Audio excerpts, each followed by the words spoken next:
What's up, friendly neighborhood nerds? Thank you for watching our video. Don't forget to like, subscribe, and ring the bell. What's up, friendly neighborhood nerds? Hello to the one person in the chat. I think that's me, possibly. But you know, it doesn't matter. Like, I'm happy to have people in here, but I'm also just happy to sit here and talk to my. I was gonna say bros, but Ree's here, so my bros and sisses, my bro and sis. I'm a bro. I'm a Sibs. home skillet. What's up? What's up, my sibs? Is Sibs gonna catch on? Do you think? I don't think so. Definitely not. Sibs. All right. The Sibs 3. I like your shirt, Robo. Thank you. It's cool. Oh, nice. You got red Sonya on. I knew I could see titties. Wait, let me view Judah for a second. Is that a boobie? Boobies. Is that a boobie I spy? Yeah. So, we'll let some people fill in before I go with the whole intro. But just let's do a little pre-show chat. How are you guys doing today? Good. Excellent. What have you guys been watching this weekend? I should have been watching bloody Lovecraft County, but I didn't. I watched Lovecraft County, and we'll talk about it a little bit more later. I don't want to spoil all of my views, thoughts, and feelings, but it's gonna be a show I fucking love. Yeah. It's fucking great. Yeah. It's only one episode so far, right? Is that right? Pretty sure. It's only one episode, and it's baller. Does it come out on Sundays or maybe today? I don't know. I have to look it up, but I know HBO does the thing where they don't let you binge watch it in 48 hours. They're like, no, Right. we'll give you episode 2 next week. I'm like, what? What is this? HBO's still 2019? I know, right?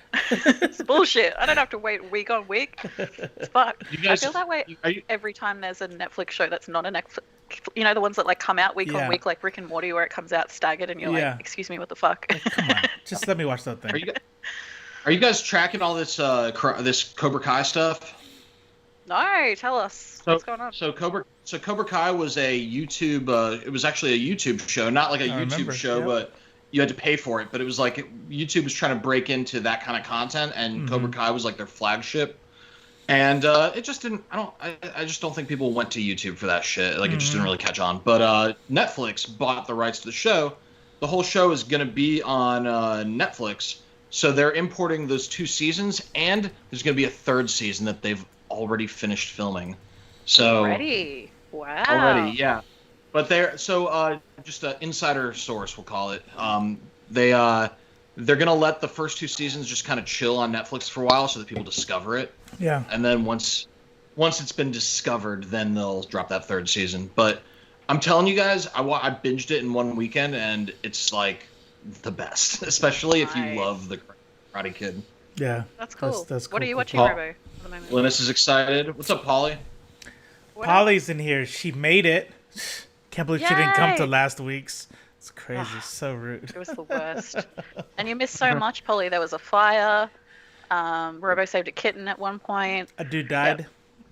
Yeah, dude died. Yeah. A dude died. And that's crazy. Randomly. We got a couple people that needs to lay low. I don't know. It was just like... yeah, Lovecraft, is it county or country? County? Lovecraft County. County. I've been saying country this whole time. I'm pretty sure I even tweeted country. And maybe that's why I'm like, that's weird. Lovecraft Country's not trending. You would think it would be. It's because it's not country, idiot. Yeah, that was really good. I really like about that, but like Judah said, we'll talk about that later. Mylene has been like drowning me in true crime. Pussy. Yeah, I knew you were gonna say that. True crime videos, and it's just kind of like, man, like shit is depressing. So I need to like watch The Office for like the 14th time. It's true, man. Like, if I'm going hard on some sort of like murder documentary, it's alternating between episodes of that and episodes of SpongeBob or episodes of South Park or episodes of, like it's a cartoon for sure in between. Yeah, I definitely do that with like horror games too. Like when I first played, I can't remember the name of it right now, but the one where part 1 all you had in the game was a night vision camera. Is that Outlast? Outlast, there you go. Yeah, and so fucking scary, that game. And so I'd have to like play it, and then I'd be like, all right, let me watch some, The Office, because it's always The Office, because The Office is the greatest sitcom in the world. So yes, We've all worked in an office, and it's just like that. It's exactly like that. Hilarious. It's how I am with Curb. Like that's my throw it on if I just need something on. I don't want to think about what I'm going to watch, kind of thing. Yeah. And it still makes me laugh. Although Curb I've been is doing awesome. Seinfeld lately as well. I really like Seinfeld. So like, there are some jokes don't age well, but it's not so egregious. Like, I tell you what, Friends ages way worse than Seinfeld ever does. So, I mean, there's so much stuff they'd never get away with now. Like the whole Monica being fat thing. I look at it now and I'm like, imagine them trying to put it on TV right now. The one per episode homophobic joke, and nobody said anything. Yeah, exactly. He was on drugs. Leave him alone. Leave him alone. It's got a good feel-good vibes. I don't think it's as hilarious. It's not even close to as funny as Seinfeld or King of Queens or any of those like really funny shows. But I think what it makes up for in not being as funny is like having more of like a I care about these people kind of vibe, you know. Right, so that's kind of what. I have a question for both of you before we go into headlines. What do you think like comedy translates well into comics? And like what's a good example of a comedy comic? Next Wave is funny. There's funny comics. I think it's a different kind of funny because you have a different vessel. Because I have been reading Rick and Morty recently, and it's hilarious. But part of me is like, yeah, it's really good. The comics are hilarious, and I'm like, this is really awesome, and I didn't expect it to be as good as what it is. But then I'm also like, yeah, maybe it's the exact right format for that or something. You know, like because there are a lot of comics where I'm like, it's supposed to be funny. You can see they've tried. So there was one called Cyanide and Happiness back in the day. Then you have even like older school ones like Far Side, like some old school stuff from like the 80s and 90s and stuff. If you did an entire book in that voice, Calvin and Hobbes had like hilarious ass moments. You know what I mean? So otherwise, you'd have to do it like in some sort of realistic kind of way, like how Spider-Man does it, where he's just some like smart ass and all that. So I don't know. Yeah, it's weird to think about. Hey, I think I actually looked up the other day, and I could be wrong, but who do you guys think the first ever comic character was? First ever? It was that kid, the yellow boy. Yellow boy. I thought it was Phantom. No, before that. This is like 1850. There was this pamphlet. They didn't call it a comic book. They called it a pamphlet that circulated, and it was like this little boy who was stupid, and he wore a big yellow hat, and it's just him bumbling around being stupid, and it's supposed to be funny. I looked it up because I went, you know how you do most of your learning on the toilet, or maybe that's just me. But you know how you go into just a spiral? Like that's kind of how I found out that there were different kinds of ketchup besides tomato. That there's actually banana ketchup. That's all. What? There's banana ketchup? Oh my god! Not only was there banana ketchup, but banana ketchup was the first ketchup. Tomato ketchup is not the first ketchup. It's just the one that caught on. Good. But yeah, but yeah, dodge the bullet there. Dodge the bullet there. But yeah, ketchup? I've got banana. So yeah, I don't know what kind of conditioning it does to my brain for most of my revelations to happen with kind of a turd dangling out of my buttocks, but that's where it happens. Interesting. And I did a deep dive on the history of comics, and I mean, and if they were called pamphlets, imagine how much money we would have all saved. That's just no one would pay attention to that. Yeah. Do you guys collect pamphlets? Yeah. Fuck no. Do I look like a nerd? Yeah. But you know, it's one of those things where you picked really up my have latest to, comic book today. Yeah. It's my pamphlet. You have to kind of set your own little mental boundary on what you consider a comic, because if you really want to get technical, a cave painting that tells a story is a comic. Right. You know what I mean? Right. So that's why the definitions are always so important to me. Like that's like the main thing that I always, whenever we have conversations about anything, I talk about it all the time. Like you have to define it, and we have to come with common, because the way evolution works is we can just keep, like you just said, perfect example is like, what is a comic book? What is a comic? What is the first comic? Well, the question just Exactly. Like are the hieroglyphics, you know, are the stained glass paintings on a cathedral? Is that a comic? You know what I mean? So what exactly is it? Funny? Is it supposed to be no? Because you have drama, you have horror. I don't know. People use the term sequential art, which I used to think was douchey, but the more I study comics on with more academic eyes, which I've just been doing a lot more recently because we have the show and because I watch comic tropes, and it kind of awakens that part of my brain that wants to look at it more like a form, treat it a little bit more seriously. But sequential art goes back to that is sequential art. Yeah. The hieroglyphics, before written language is literally sequential art to tell that story. You want to know something weird too? When I was in marketing the last few years, they found that like sequential advertising works 3 times as well as just like one message. So if you have a story being told throughout the week, so if Robo gets like an ad for Gillette, and on Monday it's like Monday story, Tuesday story, Wednesday, Thursday, and they're all tailored to specific, like it's a story being told because we all love stories, right?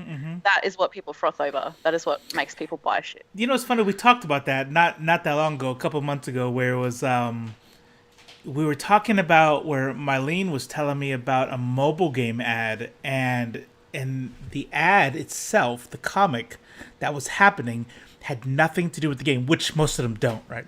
It only took me clicking twice to go, wow, that game was cool. Oh, this game is nothing like it. But in this particular ad campaign, it was like kind of raunchy too. It was like, excuse me, should she fuck him, or should exactly. She... No, exactly. I downloaded that just to see if it was good material, and it wasn't related. It wasn't related. It was just like, hey, I'm gonna give you a mobile game. It might be a Bejeweled kind of game, some Dr. Mario kind of game, but the ad on Facebook is this sequential advertising, this story that's going on that has nothing to do with nothing. But guess what? That app is like downloaded 1 million times, and they win. Yeah. Dude, comics are doing it too. I was reading Nightwing the other day, and I wish I had it within arm's reach because I would show you guys, but there is a page where Batman and Nightwing, and then the next page, Batman and Nightwing. The clue should have been the slightly different lettering, but it's Batman and Nightwing, and then it's an advertisement for something. That's not actually a page of the comic. Wow. It's an ad that was snuck in, and your eyes just keep following because your eyes are trained to follow the comic book. Yeah. And then you're like, oh, you got me, guys. And then you turn the page, and it continues from the previous page nothing happened. Yeah. Very your brain just gets kind of trained in that thing. That's why I saw this meme one time where it's like, hey, boomers, if you think you're so smart, and then it showed a picture of like a download a video page where it was like it had all these fake all downloads, all the fake buttons. Yeah. It's like, which one do you click which then? One's the right one? It's like the fucking Hunger Games. Whenever I'm like downloading PNGs, like the IFLC in the corner right there. If I go PNG, like Facebook PNG, that's exactly what happens. I'll go find the PNG, and there's like 70 download buttons. I'm like, okay, I got this. I got this. I love that. Judah, you got some headlines. Actually, Robo asked us about looking at DC fandom live online. So there's already been some reveals. You guys want to skip to that, or do you want to get to that a little bit later? No. We'll let some people still roll in. Go ahead with let's go in order how you have it on the thing. And matter of fact, can I do my little spiel? Can I do my little spiel? Do a spiel. Of course you can. Hell yeah. Do my spiel. Okay. I'm gonna make a coffee, but I'm still listening. Okay. This is what's happening? Wait, Ree, you're gonna walk away? You're gonna walk away? I got up and I realized he was doing a thing. What's up, friendly neighborhood nerds? This is Judah Rad, totally sober, and I'm here with Robo Strange and Ree Spawn, and today we have no special guests. We had guests, but they dropped out. One of them had a personal issue to deal with, and the other one had some technical difficulties. And we asked a couple other people last minute, and they said no. They just ghosted us. And how dare they not come on our show with 10 minutes notice? 5 minutes before. Yeah, I know. like, hey, bro, right now. Are you ready? Oh, then you're not a real friend. Thanks a lot. Bye. Yeah. So it's just gonna be the 3 of us, but that's fine because you learned to love us with just the 3 of us. Well, hold on. It's the 3 of us plus the IFLC crew in the chat Polly, Yeah. Glennis, what's up? What's up, guys? Yeah. So this is going to be it's still going to be a very, very special show. It's just not going to have a very, very special guest, which, you know what? Fuck, what we give you guys, like, holy shit, you should be fucking great. Like, we had Kevin Eastman on this show. He's already started. Kevin fucking Eastman. Eastman. Like, you guys are going to sit there and bitch and moan because we no guests. Like, God damn it. God damn it, you're the worst. Actually, nobody actually said that. But you know what? I bet you're thinking it. I fucking bet you're thinking it. You're thinking it. So, yeah. Anyway, I actually am completely sober, so this is interesting. Like I had my traditional drink, and I'm like, all right, got the soda. Where's my? I'm all out. I'm like, I gotta do this sober. So guys, how could I have a seat? So, I don't know. You guys are gonna hear me making my beverage. Okay. All right. Let's do it. No, you're muted. You're super muted.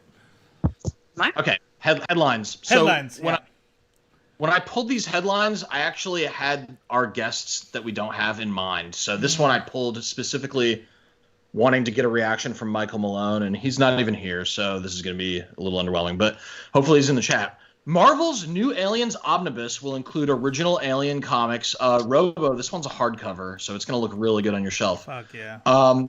So many of you may not realize, but Marvel reacquired the rights to print Alien comics from Dark Horse, who, as we discussed on our last live, only seems to have Hellboy left. So, you know, it is what it is. But yeah, Marvel, who owns everything apparently, they have Aliens.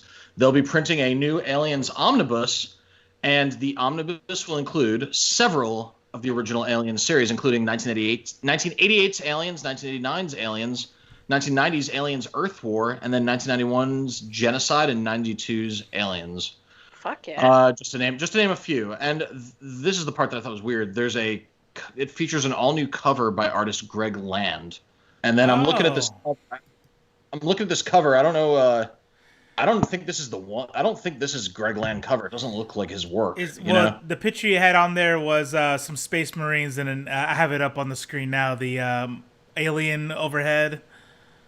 It doesn't look like Greg Land's work, but that's the one that was in the article. Well, so maybe that's what Greg Land's work looks like when he's not tracing somebody.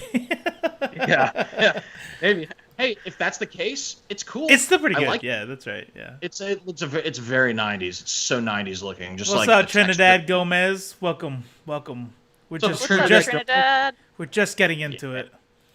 Is Trinidad like the Superman of the group? Yeah, I guess so. What's up, Aramis?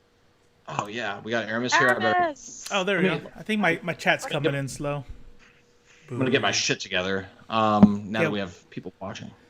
So yeah, I might get that Omnibus because I've always wanted to kind of catch up on those 90s Aliens comics, and I know the people that have read them, nobody just thinks they're okay. Everyone who has read them is like, oh my god! Oh! So, I got the first Omnibus way back in the day, and I don't know what's in that, but I read it, and it was fucking excellent. Like, it was just so good. Yeah, it was a compilation. Apparently, there's an Aliens 3 comic book that follows the script they originally wanted to use for the movie that they didn't use. So I'm very curious about that. Coco, if you're gonna be in this room, you got to keep your mouth shut. Polly says, just act like the guests are there and stare awkwardly, pretending like they're answering. Just like the freaking the kids cartoon, why am I drawing a blank? What is it? Divert? No, for little kids. Dora the Explorer. Like, Dora. Hey guys, do you know what's on the screen here? That's right, aliens. Funny story about Dora. I was babysitting for my friend's mum's kids once, and I fell asleep in the middle of the night. And I woke up and it was like Dora doing that talk, but I'd taken some like sleeping medication. So I was like, why is he talking to me? I don't understand. Like sleeping medication. Yeah, that's right. But I was like walls watching it. I'm like, traveling? The TV's talking to me. Yeah, that's it. And I'm imagining you like with a blanket up to your face, just like what? Like part of me wants to, you know how people have started doing those TikToks where they'll tell a story and halfway through they're like, you're in a coma, your mum misses you, please wake up. It fucks with my head every single time. No. Jesus Christ. Sorry, tangent. All right. Don't do drugs, kids. Don't do drugs. Sleeping pills. Someone guilt Malone. Oh, I saw that. Nice. Yeah. So, I'm True Skills. Polly, what's up? I think Polly might have something to say about this. New Mutants 3. We got some, Boom. like, they're just dumping everything about New Mutants because I guess they don't feel like keeping any of it a secret anymore. Yeah. New Mutants 3 would have adapted a major X-Men comics crossover. I'm thinking it might have been Fall of the Mutants or Mutant Massacre or something huge like that. But anyway, if it were to actually happen, the New Mutants 3 would have adapted a major X-Men crossover from what is going on the screen? It's crazy. Yeah. Anyway, crazy, yeah. Roll with it. Crossover from the comics. Josh Boone's The New Mutants is both one of his most intriguing upcoming superhero movies and possibly the most embattled. Initially scheduled for release back in 2018, The New Mutants has suffered numerous delays over the years to the point where blah, blah, blah, blah, blah, blah, blah, blah, blah. It's currently slated to arrive in theaters on the 28th. Yeah, so I'm still stoked for this movie. I know that the enthusiasm is so low, but I feel like it's going to be a sleeper hit. I just feel it in my guts, man. I hope. Well, you know, it's going to be good. But it'll be like kind of like a double-edged sword if it is. Like, hey, oh, how awesome was that? Oh, that ending. And that's the end. That's it. Yeah. No, I want more. Yeah. So it's like, yeah, I relate to that. Like, you almost don't want it to be good, but you also want it to be good. Like, I don't know.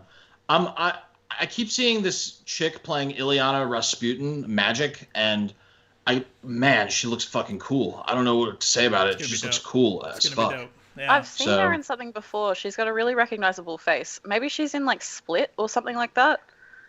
But I've seen her in something before. I'll have to look up that actress. Yeah, I don't know. What does Polly have to say? Polly goes, yeah, they showed Lockheed. Really? And they keep teasing. And you know the worst part? The premiere is like a week later than it is for you. The premiere is a week later here. Oh, that is interesting. That does suck. Fun fact. So you're gonna have to skip our spoiler episode that we're gonna do. Fun fact. Lockheed is not allowed in Kamala Khan's house. So, do we want to move on to the next one? Let's skip. Lockjaw. Lockjaw. You're right. Sorry. Yeah, I mixed that up. That was funny, though. I love how you quickly moved on before. It's like I landed a joke that I failed at, so it's weird. I think you did a good job. You want to go straight to Eternals? Because I feel like DC is going to be a big conversation. Ooh, okay. Yeah, let's do that. Let's talk about that. So, you guys remember that dude that we had on our show a little while back? It's not a huge deal. Not a huge deal. Like, not trying to like make a big deal about it, but it was fucking Kieran Gillen that was on our show. But Kieran Gillen, you know, whatever. You know what I mean? Like, we do this shit all the time, so not a huge deal. He was on our show, and now it's been announced that Marvel's Eternals are being relaunched with Kieran Gillen, and not just Kieran Gillen, but fucking Esad Ribic from the first run of Jason Aaron's Thor, the Mighty Thor. So, or not the Mighty Thor, Thor: God of Thunder. Yeah. So one of the best artists in the biz, one of the best writers in the biz. Oh my god! And they're writing the Eternals, which, in the hands of the right person, is just fucking gold. Man. Amen. Amen. Oh, you want me to put that back up there? Go ahead. Yeah. How do I make there it is. Oh. There it is. Oh, it's so nice. Oh yeah. This is not how it usually goes. This is what happens when you take alcohol away from us. Then this is like our weirdo-ness. Go. That's right. I'm stoked for this though. I'm definitely gonna put this in my pull box. You know, people talk about how Marvel's not making good comics, but they're just wrong. Look at Thor. A lot of people are saying it. Not just my best friend, douchebag Van douchebag, but a lot of people. You see, it's like a common internet refrain, like, "Oh yeah, Marvel's just not good anymore, or DC they've just had such a declining quality. People are saying about Valiant too for whatever reason. Yeah. But I mean, look at this shit. You know what I mean? You know, Eternals is gonna be good. Yeah. You can't argue that Thor by Cates is objectively good. Venom by Cates is objectively good. Badass. Like, yes. If you don't like those things, you just don't fucking like comics. So let me try to empathize for a second here. So here's something that I've actually dealt with regard to like having this conversation about video games, and me and Cypher have had this conversation a lot. Is like I hear all the time like, what is the greatest generation of insert fandom here, whether it's comic books or whatever. It reminds me of what somebody said, and I wish it was one of our guests. We just have so many guests, and I forgot which one this one said. Like Kieran Gillen, Kevin Eastman, yeah, no, Antos. Except I really did forget who said this thing. He goes, "What is the golden age of sci-fi?" Right, and the answer is whatever sci-fi was out when you were 11, and that's you know right. So sometimes I wonder, when you look at all the great, you know, with Jason Aaron and Donny Cates and Jonathan Hickman, and you have all these awesome stories coming out, if you can sit there and legitimately say, comics suck these days. First of all, let's get away from all the political bullshit. It's not even about that. Maybe you're falling out of love with comics in general, and it's kind of like chasing the dragon. You pick up a book, everyone says it's great, you're not that into it. Maybe it's not that it's a bad book. Maybe you're just not. Maybe you don't like comics as much, and I think that's a factor. I think that's definitely a factor, because I don't think it's the nostalgia. Like, it can't be the nostalgia, because when I read Donnie's Venom, 13-year-old me is flipping the fuck out. It's not just adult me. That's right. 13-year-old me is like, where was this my whole fucking life, you know? Yeah. To me, saying you don't like comics is like saying you don't like music or you don't like movies. Like, there's so many genres within comics that you could easily find something you enjoy. That's right. No matter what it is. Like, there's just something for everyone in there. So people that say like the fucking quality of comics has gone down, like, I think they're just sad. You know what's awesome about that statement though? This is what I'm going to tell the next person who fucking says that on Twitter. I'm like, wow, what a statement. And honestly, I am blown away and impressed that you have read all the comics that are available to you right now. Like, how have you done that? And you know what I mean? Well, I mean, if you did, like, I can't. That's a Judah kind of answer right there. Look, if I look at my Goodreads account, about 2,000 or 3,000 books that I want to read, and that would take me 20 years if I read 2 books a week. You know what I mean? Like, that. They've done it. No way. They've done it. That's because you're a cuck soy girl. They've done it. They've read it all. Yeah. The comics people usually cite, and I'm not going to blow them up right now, but like the comics people usually point to when they're trying to talk about the decline of American comic books and like the big two and stuff. Some of them are comics I don't really like. Some of them, sometimes I'm like, well, yeah, I don't really like those either. Yeah. But that's like, why are you digging out the few comics that are easy to criticize when, you know, they're not bringing up the heavy hitters. They're not bringing up Die. They're not bringing up, the Wicked plus Divine. You know what I mean? They're not bringing up that. Is dope. Yeah. Man. Yeah. My shelf Holly says sometimes you just don't like the book, and that's what it is. No, you have to have a reason. Bullshit. No. You have to have a reason, and it's almost always political. Someone ruined your fandom. And you're gonna fuck that person up. Robo, when you're reading something, do you like push through if you don't like it, or is there a point where you're like, nah? I think it's a spectrum. There are definitely books that I've been like, I can't finish this. But there are books, especially lately, given the channel, where it's like, I have to finish this, and you push through. But here's what's funny: there are books, and I'm gonna say something super sacrilegious, and I apologize. I do not speak on behalf of I Freaking Love Comics. I speak on behalf of me only. They are not representative of the company. Watchmen was a hard read for... Yeah. I have dead bodies in my basement. No. Watchmen was a hard read for me. And it just is what it is. It got boring. There was a lot of exposition. There was a lot of those internal kind of news things that I wanted to read, and it was just like... let's go. What's going on here? You know what I mean? And then when we decided to do the series that we have up now, not our greatest work, but I think it was still fun. And but when I finally like pushed through it after all these years to get the video done, I was really glad I did. And so I wonder, like, how many books that maybe had a rough patch in it that I'm like, what? Did you hear a loud crash? No. From my mic? Okay. Right. Was that the dead body? No. I'm gonna mute just in case upstairs somebody knocked over the bird cage. So you guys talk amongst yourselves. No worries. Oh my god, that was. It literally looked like he was off camera looking at someone trying to escape. Please hold. That must be a huge bird cage to make a crash like that. Yeah. How many? Or wait, no, never mind. No. I'm sorry. He's talking about an actual bird cage. I was thinking of the bird cage. Yeah. Sorry, I don't know. Oh my god! There. Amazing. That reminded me so much of your Antarctica thing. I still think about that sometimes because it's like I've never seen you look more like a child and so cute when we were all talking to Heather Antos and she's like, I've seen real penguins, and you're like, you've been to Antarctica? It was the cutest shit. And he was like, there's these things called zoos, and I was like, oh, well, imagine that, guys. Well, actually.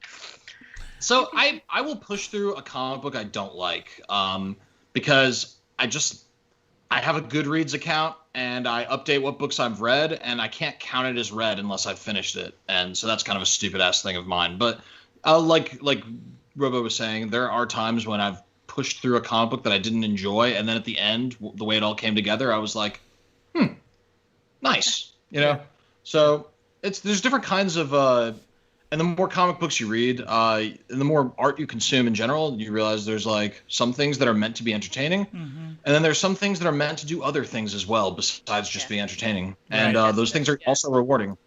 Yeah. And sometimes things just aren't in the right time. Like, I don't know about you guys, but I've definitely had things that I've read where I've been like, ugh, and then I go back and reread it like 5-10 years later, and I'm like, like it resonates because I've grown up a bit. That's right. Through some shit. And then I think that's that target audience sort of thing, right? And like sometimes something is written for, like for an age group, or for somebody at a certain point in their life. And if you're not in that point in your life, it's not going to speak to you.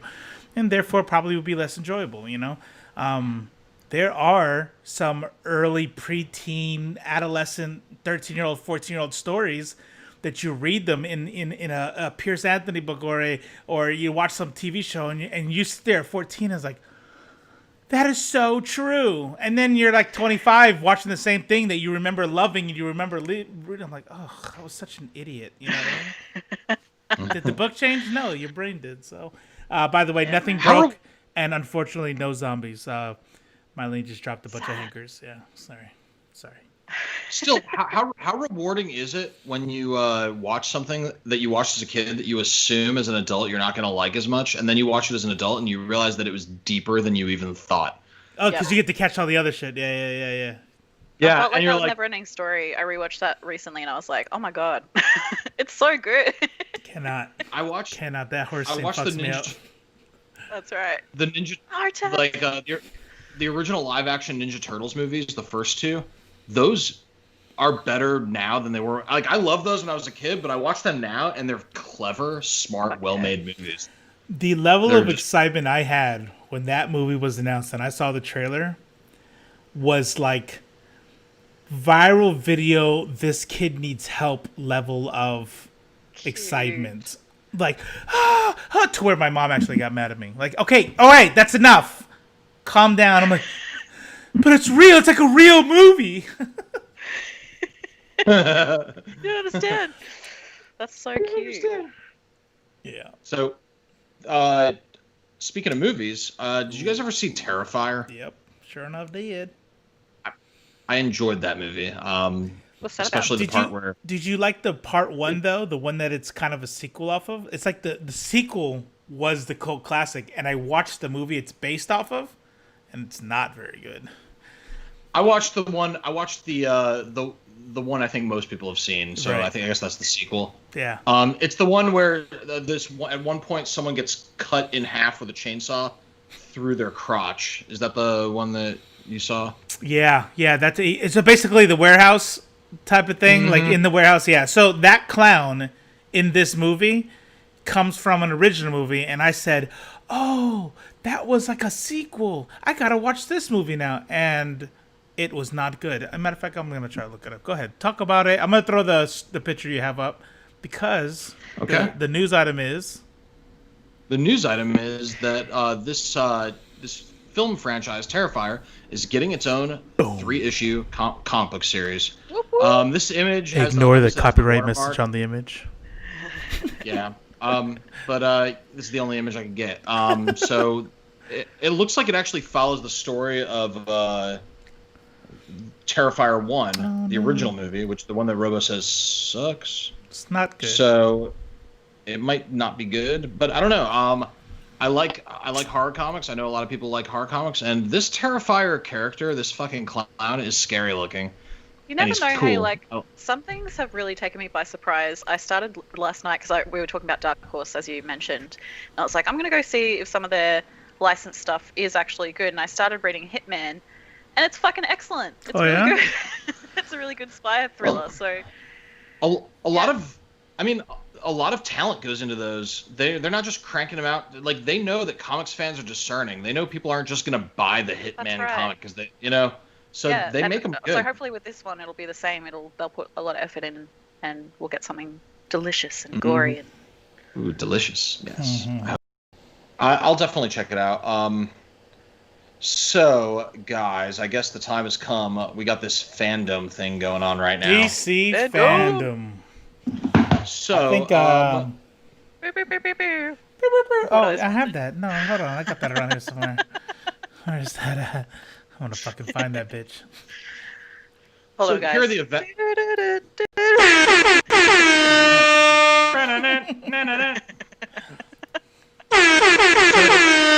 Sandman is taking center stage at this event.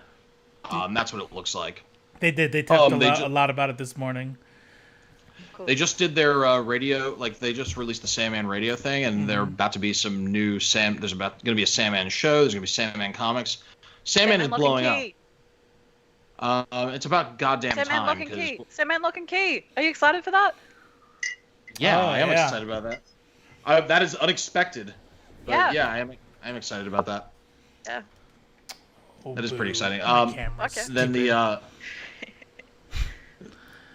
also have Multiverse 101, which is Jim Lee, the film head Walter Hamada, and DC TV icon Greg Berlanti, who's apparently a DC TV icon.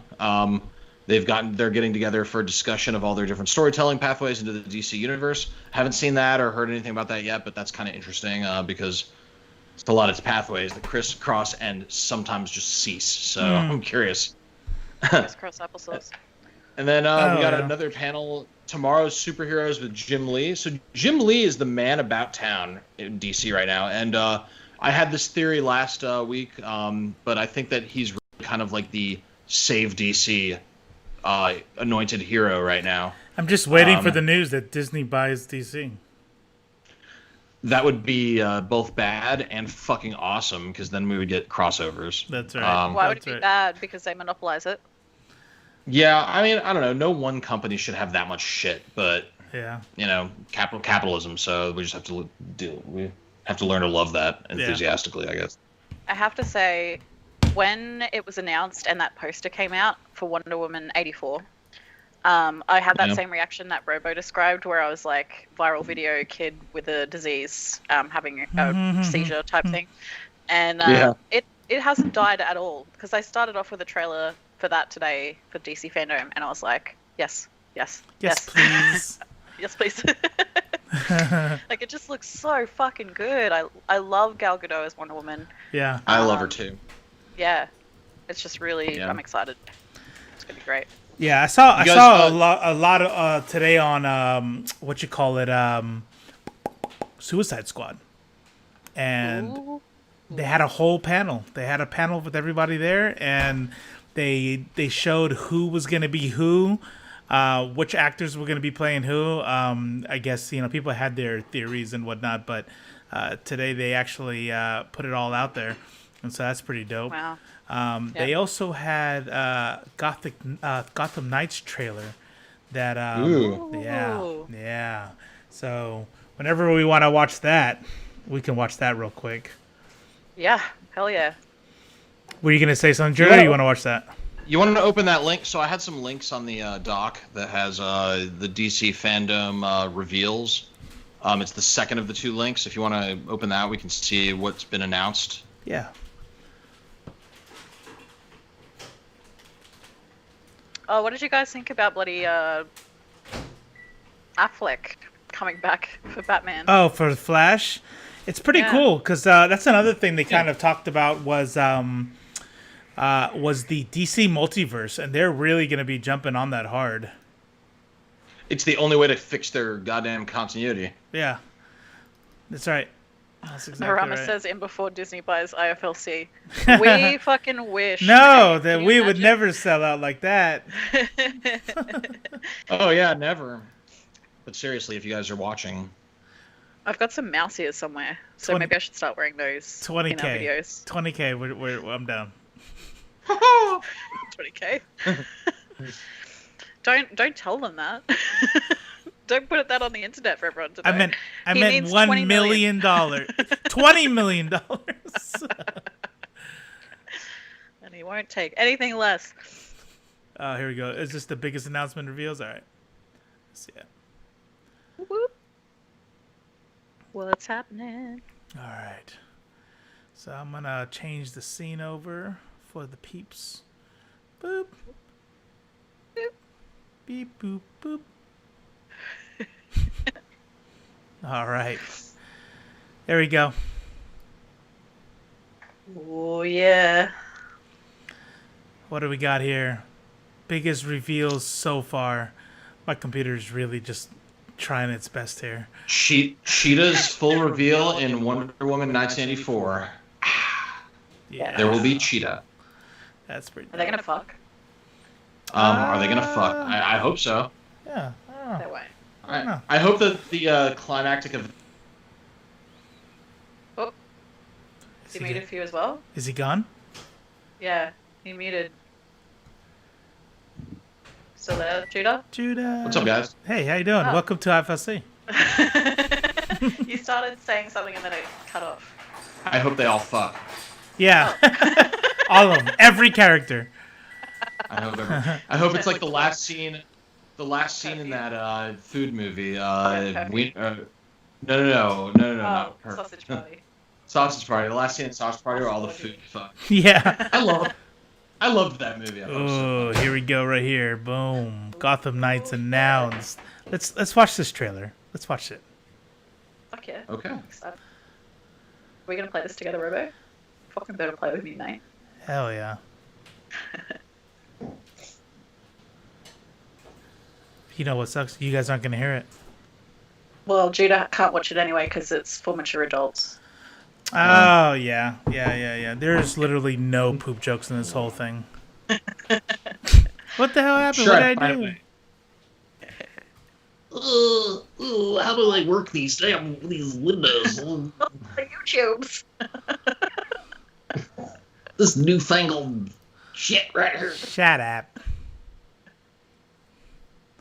Aw, I gotta move the shit around. See, they don't see this UI stuff.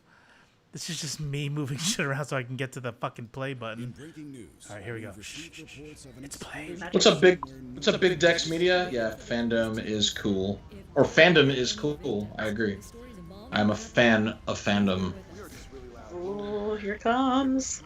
Here it comes. Are people seeing this on the screen? I can't tell. Yeah, I think you are. Oh, yeah. Can you hear it? No. Oh. A Warner Brothers Games Montreal production. It's alright, we'll make our own music. So the dude says it's been confirmed millionaire Bruce Wayne is dead. Bruce. We should have played it at the same time. You just had it on your phone. There are no words. There's no one's talking. Code Black Lives Matter. If you're watching this, I'm dead. This is Code Black. Games Montreal production. I'm so aroused right now. This is Bruce Wayne letting everybody know that he's dead and he can't count on the Gotham police. I'm brooding, but I'm also launching stuff. I'm so mad. My stepdad is dead, and now I have to punch this mannequin. I better put on this stupid outfit again. Oh wait, no, that was Jason Todd. Oh, he's talking to the Bat family. I know you keep Gotham safe. Like, I feel like the commissioner would be like, "Whoa, what a dick move! Why can't you trust the police?" Oh. Because your department is completely incompetent. That's why Gotham not only has shitloads of criminals, but it has like literal psychopathic freakazoids running it. Hey, you know what I'm confused about? Every time I've ever handled the weapon, it didn't make 70 clicks noises a second whenever I moved it around. You know who doesn't get enough credit in everything is bloody Foley artists that do all that shit, like crunching celery for neck breaks and all that stuff. Right. I've done that before. When I majored in film for my first year of college, and my final project for one of my classes was to do all the soundscape for one of my instructor's student films. Really convenient project for him that I did all this work for him for free. But anyway, yeah, it's actually really fun. You watch it, you make notes on what sounds you need, and then you go out with like a tape recorder and literally have to like grab sounds. Like I had to grab a sound of a car driving, opening the door and the music getting louder, and then the door closing and the music getting muffled again. And like, it's actually an art form, and Quentin Tarantino is really good at it. Yeah, it's fascinating to watch how different people achieve different sounds and how they think it through and like figure it out. Yeah. I really fucking want to play as Batgirl so bad. This looks so tits. It looks fucking awesome. It looks so fun. Bro, it looks so good. It looks really fucking good. I like how they've all got their defined colours. Like they've gone like this one, and like you'll know exactly who's who. Mm-hmm. You get to be Red Hood. That's badass. Fuck yeah. I like Red Hood. Ainsley also likes Red Hood. Yeah, Ainsley's got good taste. I'm gonna watch this trailer so many times between now and its release. As Glynis, Sketch Odie, Milestone Comics is coming back. Yeah. Like you watch a movie, just to kind of continue what we were talking about before, but you watch a movie and you see a character walk into a restaurant, you hear all the clanking of like cups and forks. That's all been added. Like that's not picked up during filming. Have you ever been to Universal Studios? Yes. They have all that stuff on there. I hear about this stuff, and when you're describing it, I'm like, it reminds me of when I was 10 and I learned all this because there's that little section where you're a little kid and they let you clop for the thing. Cool. Yeah, it's pretty dope.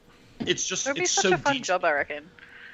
It's so detailed because even the sounds that we don't notice, like we don't even notice that when someone's drinking their drink and then they're like, they put it down, you hear just like a, you know what I mean?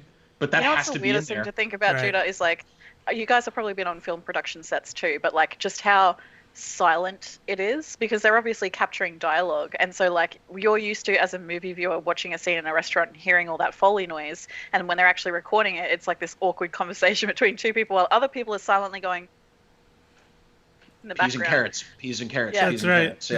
That's right. Yeah, it is crazy. And a lot of times the dialogue doesn't get captured the right way, or they change the dialogue at the last minute. So you see bad dubs all the time, so much that you're probably desensitized. Like, you probably don't even notice them anymore just because of how common they are. But yeah, it's called ADRing, and it's when they go in and they do like a dub over a conversation. So like, I might have called. Oh, you mean like they did in Guardians of the Galaxy 2 with Chris Pratt when he said the fuck word and they replaced it with heck or something?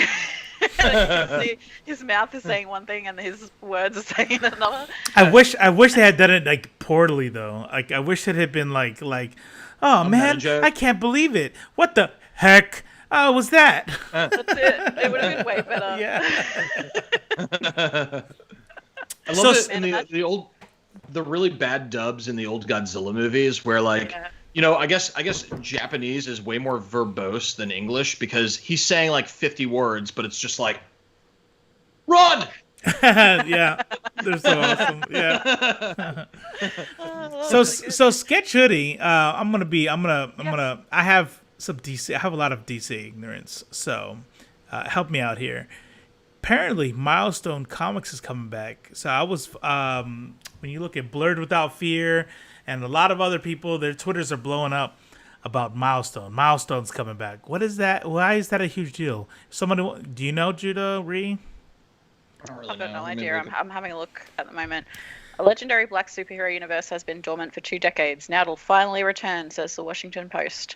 Oh, yeah. I remember. This is Dwayne McDuffie formed this. He used to write a lot of sweet Marvel comics, among others, like Punisher and stuff. Yeah, this is a all-black creators, kind of almost like a superhero movie or a superhero universe. Yeah. But is it going to be a DC thing? What's it called? Yeah, I mean, imprint. You know, Static Shock. Static Shock came from Milestone Media. Oh shit! Yeah. Yeah, DC Comics baseline. So they've done characters such as Static Shock, Icon, Rocket, and Hardware. And they'll return in 2021. Yeah. So they're bringing things back. This is all the legendary black creators, like Christopher Priest, who is best known for his Black Panther run. Yeah. Dwayne McDuffie. I wouldn't be surprised if Reginald Hudlin was involved, because he is another one of those kind of legendary defining. Oh, yes, he is. Reginald Hudlin is involved. Yeah. Nice. So that's pretty cool. Yeah. That is super dope. Rad. That's super dope. The covers here, and Dennis Cohen and Chris Sotomayor, and it looks cool. So one thing that kind of makes you wonder though, like, so this is where, and we kind of did it too when you got the news from Sam and stuff, like, this could be the end. This is crazy. But like once that's the emotion settles and the dust settles, like, okay, maybe we'll see what happens. And all these other things are closing. Some of them related to the layoffs, some of them not related to the layoffs. But then in the midst of this like dust settling is, hey, by the way, Milestone's coming back, and here's these new games, and here's these new stories, and like I think it was extremely timely that the layoff news. They knew okay, this is what's gonna happen. The layoffs are gonna happen. When do we do this? And we'll order this out and so that there's positive after. And then what it's like, hey, we got to put out the news now, because that lets the dust settle, and then we can do the DC fandom. And yeah, because it seemed very quick when it happened, right? Like, the people that we spoke to basically said that we were speaking to the company in the morning, everything was fine. In the afternoon, everyone was laid off. Yeah, it's like it's like, let's end on a good note. You know what I mean? Let's here's the bad news, and now here's the good news. It's all a PR spin. Yeah. What's interesting is I'm looking at the images of this Dakotaverse, or this black comic verse, and there's already a guy with electrical powers, which is something that Judah has a theory about. That's Static Shock. Static Shock is the something about the entertainment industry. They think that black people should have electrical powers, and I don't know what it is. Yeah, me and Judah were talking about that from before. They power the entire society we live in. It's the black electrical guy trope that's been around forever. A lot of people bring that up, and it's like, and they bring it up in a way that's like, I don't know. One of my theories is that if you suck at drawing people of color, if you get to outline them with blue lights and electricity. That is actually a really good theory. I think that makes it easier. Perfect sense. Yep. That's the theory. I don't know. And it's like you either make them electrical or you put the mask on them forever. Yeah. See, Aramis said, my best friend said the same thing. That's right. The other theory that I've heard that I think is probably at least has some truth to it is so electrical powers are not killing powers. You know what I mean? Like electrical powers are stunning powers.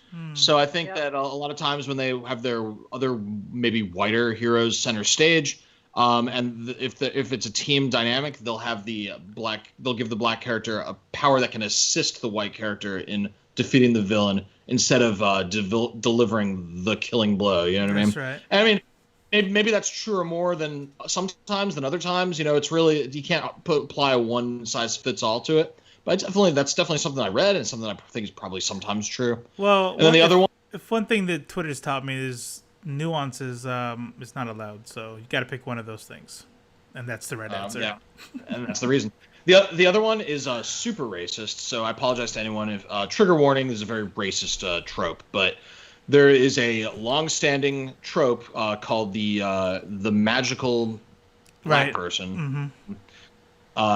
Maybe they use another word when they say it, but it's the idea that the black people should occupy this area in our social consciousness as mystical people that are close to nature. The idea that the black person is closer to nature is, stupid racist. But it's. So when you talk about power sets, that might subconsciously or even consciously direct creators to assign more nature or elemental type powers, such as electricity. So see, I kind of understand that because there was a video out recently from our friend, what's the guy's name, Bill Nye, and he was talking about, he's obviously had it up to here with racism and seeing all that bullshit, and so he's like, you know what, fuck it, I'm gonna make a video, and it's like a minute long on TikTok, and he's talking about how the only reason white people exist, because we all started in Africa and we all started black, is because Africa, and we all immigrated, out to where there was less sunlight, and your skin changed to adapt to those circumstances. To allow more in for that vitamin D. Yeah, that's exactly right. Yeah, so it's all about survival and that shit. So maybe that is where that stems from. Is like Jesus was black, all the people in the Bible were black. Like I think you know what I mean? It's simpler. I think it's simpler than that. I think white people, especially racist white people, but even white people that don't think they're racist, I think just through conditioning and through society and the way the institutionalization of supremacy, I think white people have just grown accustomed to viewing themselves as more evolved and black people as more primitive. Civilized versus savagery, yeah. Civilized versus savagery. This is the 8th time I'm bringing this up today.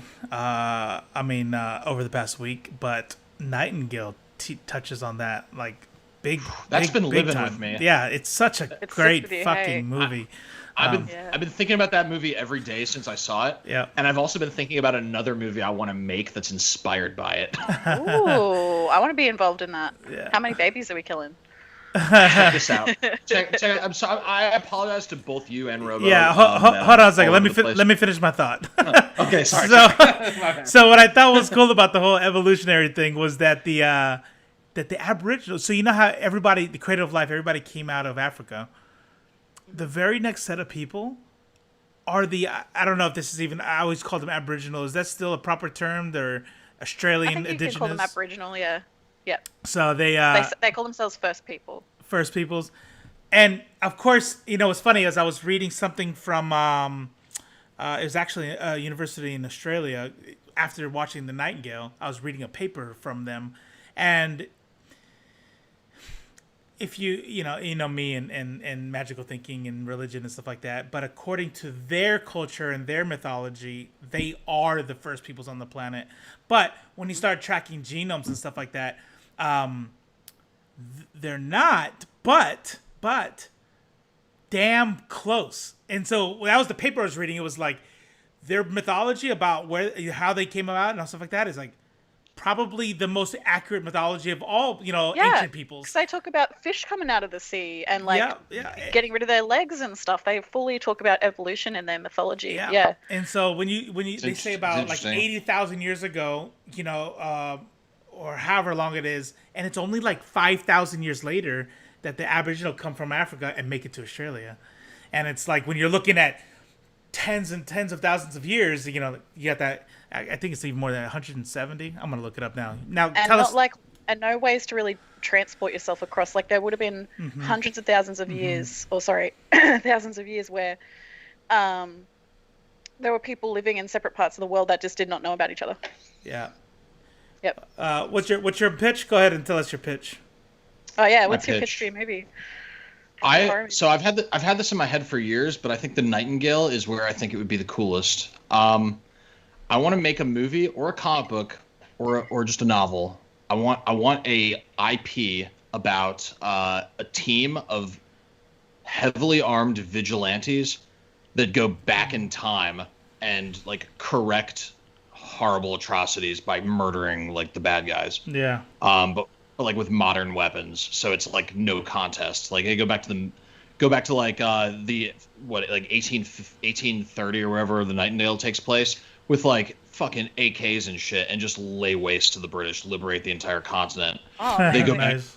They go back to like the Spanish Inquisition, and like these are people with fucking maybe muskets marching in straight lines. They just mow them down with like 50 cals and stuff. Like, do you think what would happen with like the history of the world after that? Like, would we have our world wars and all that shit? So that's the deal. Like every time they do it, I don't want to do the whole trope of like, oh, even if you make history better, it still makes a dystopian future. Like, to me, that's like bullshit. You know what I mean? Maybe it'll be different, and maybe it won't be perfect, but I hate that time travel movie device where, oh, just because we went back in time and fixed a problem, now we go to the future, and it's like a wasteland. You know? Right.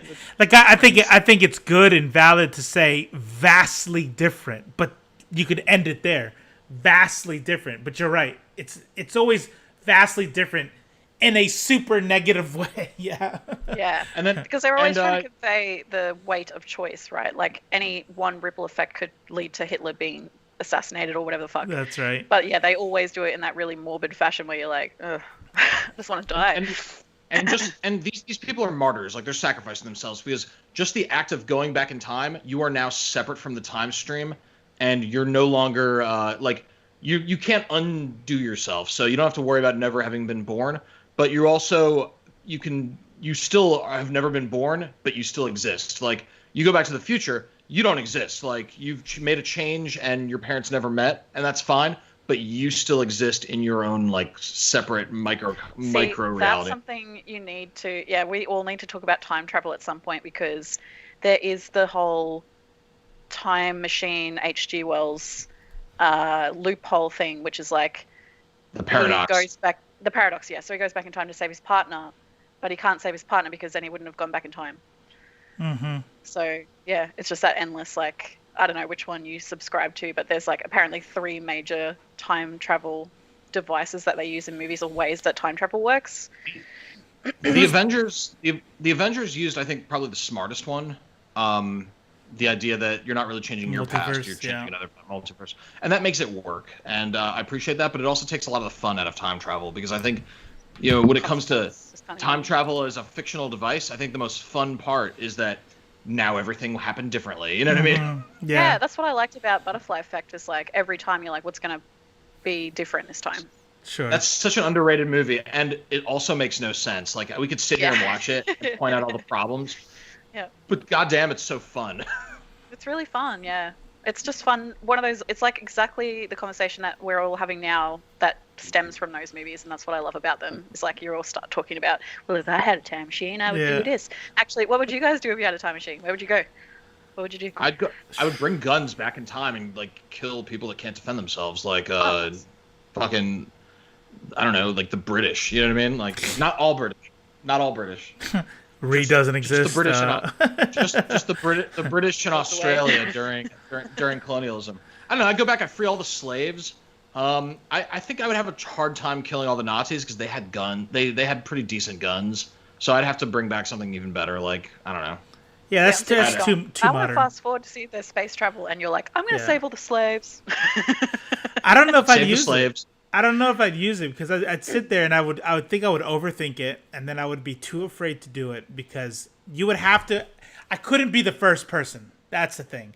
Like, if we're talking about, yep, this is a thing. It's kind of like Stargate. We use it all the time, and we do stuff. Like, all right, cool. Then we can talk about that. But like, if I was the first person, I'm like, what if you do this thing that shoots you into the future, and it works, but because you're in the future, reality has not been where you're at, and now you're like in this vacuum of nothing.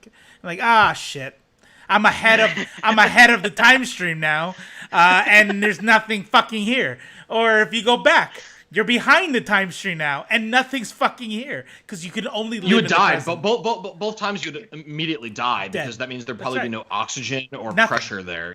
There'd be nothing. There wouldn't be existence. So you would just cease to exist at that point because you're behind the time stream.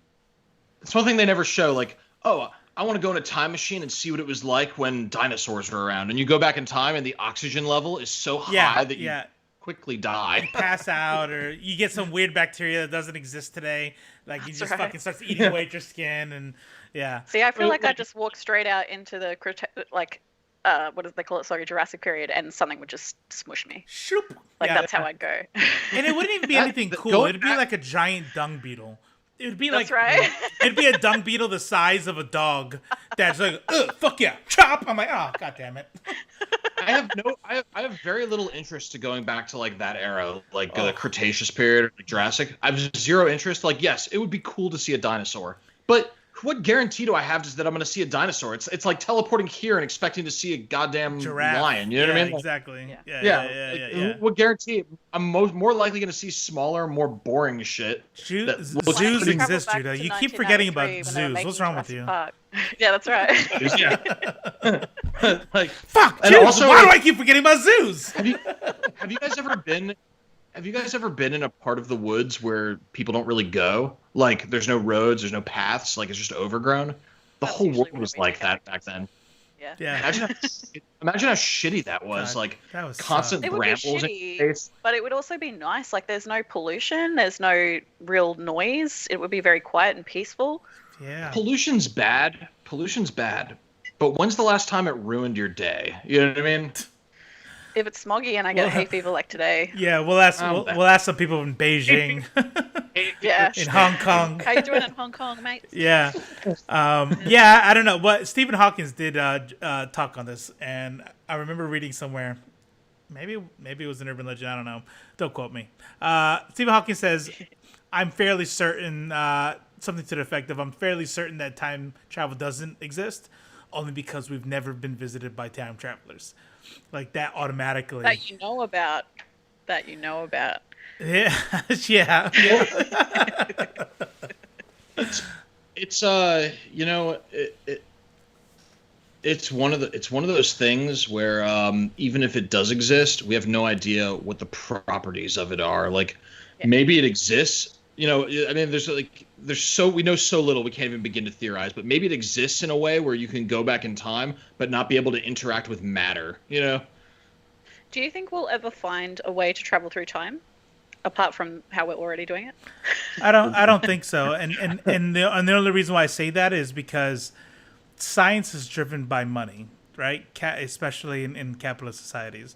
And the amount of money to make something a reality, like a Stargate, or how do we jump wormholes or anything, brilliant minds of people who actually do theorize these things and spend lots of time in mathematical equations thinking about this, don't have the resources. They do not have the resources to ever. And so when they look at their government, whatever country this is in, and go, hey, I need about $2.5 trillion to see if this machine works, they're gonna go like, go get fucked. Find out how we can make a. And by the way, I feel like there's people like Elon Musk that are so devious that they're like, I want to figure out time travel before anyone else so that I can make all the money. You know what I mean? I think that there's that motivation. But that would make the economy. That would break the economy so bad. Too, it would absolutely. If you could, money would become meaningless. Maybe because that's the motivation. Explore that. Maybe that's a good thing. Mm-hmm. Yeah, in season 3 of Westworld, if you guys haven't seen it, you need to. It's awesome. They talk about if you have the power to, because they basically have the big bad is like this big AI that decides. It's like this massive ball of a computer, and it decides everyone's jobs, spouses, based on like all the data that it's accumulated and continues to accumulate. And where was I going with this? How did we start talking about this? The laugh was, I lost my train of thought. Yeah, that's right. It's a big evil, is what I'm trying to say. Yeah. I can't remember how we started talking about this. But yeah, if we go ahead. So we know we don't know if time travel is possible, and there's a lot of very, very smart people that think it's not. That's right. So they were driving the stock market, so they could monetize off the stock market, but then at the same time you fuck everyone else, and the whole planet went to shit. But it's really fascinating to explore. Yeah. Because I think Elon, if he had a time machine, he would have gone back and been like, oh, Apple starts rising up about here, I'll put money in about here. You know what I mean? Mm-hmm. So we do know that time is a physical property. It's some people think like, oh, maybe time's not a real thing. Like maybe this is just a theoretical concept, but we actually have proof that it is a physical property because we've observed and measured things traveling at light speed that age at a different rate of time than the universe around it.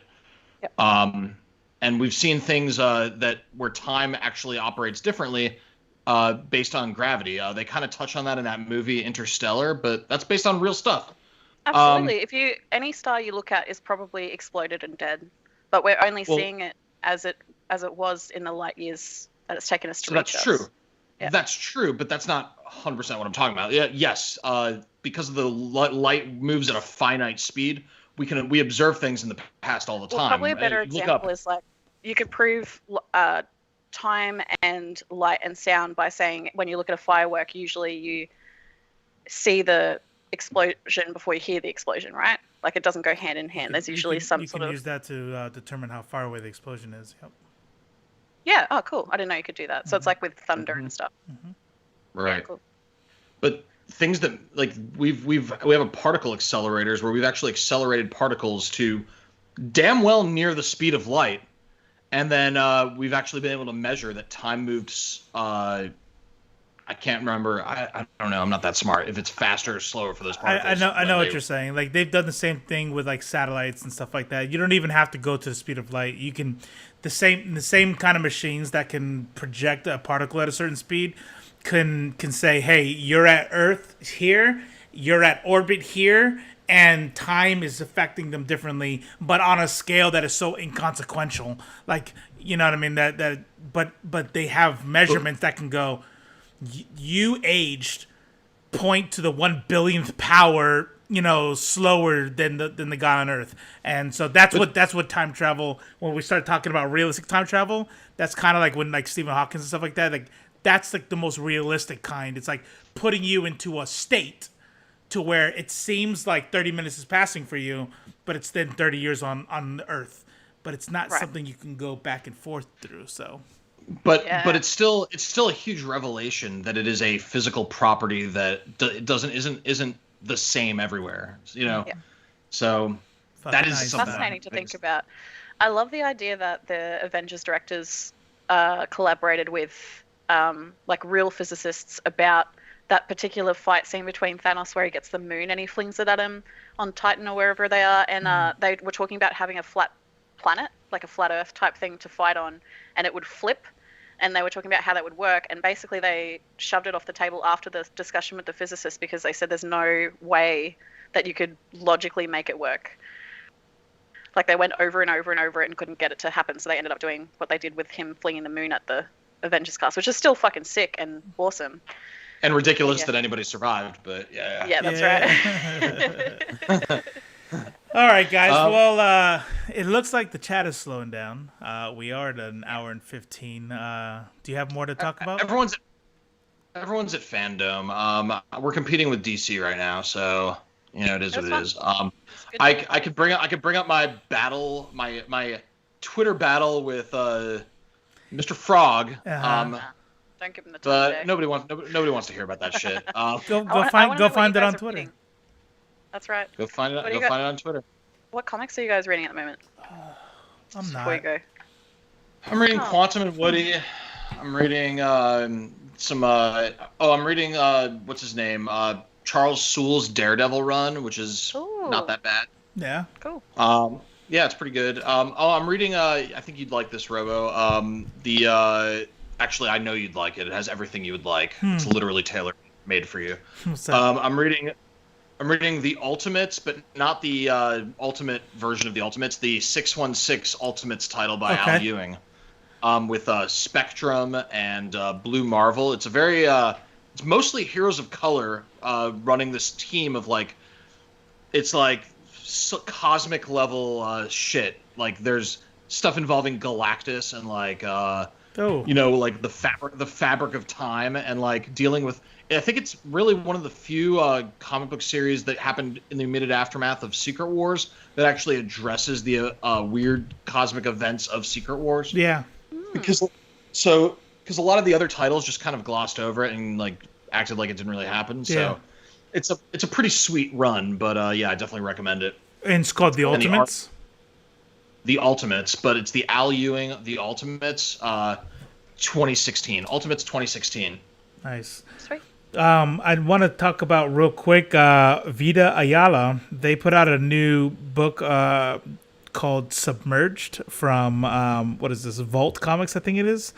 And it's on our Instagram. Yeah, I put it up on Instagram. Issue 1 is free. E2 Glennis. Huh? Sorry. What'd you say? That's pretty awesome. I'm gonna have to check that out. I said E2 Glennis. Oh. I think my chat is. I love chatting with y'all, but I can't lie. Fandom is way cooler than I expected. I love chatting with y'all, but I can't lie. It's good. Fandom is way cooler than I. Yeah, no, that's totally fine. Go do Fandom. But yeah, the coloring of Submerged looks sick. It's like a pink blue kind of scheme, which I like. Yeah, I put some teasers on our Instagram just so you can see it. But yeah, you can go straight to the vaultcomics.com and pull down for free. episode 1 for free. Yeah, please. I love Vida Ayala. Yeah, they're awesome. All right, guys, check us out. Check us out all over the interwebs, and we definitely have some good stuff coming up with some interviews, some Kickstarter playlists. Tuesday we have another Kickstarter we're going to interview.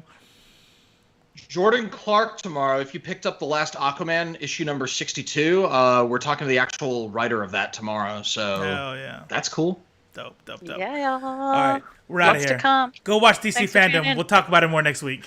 See ya. Peace out, guys.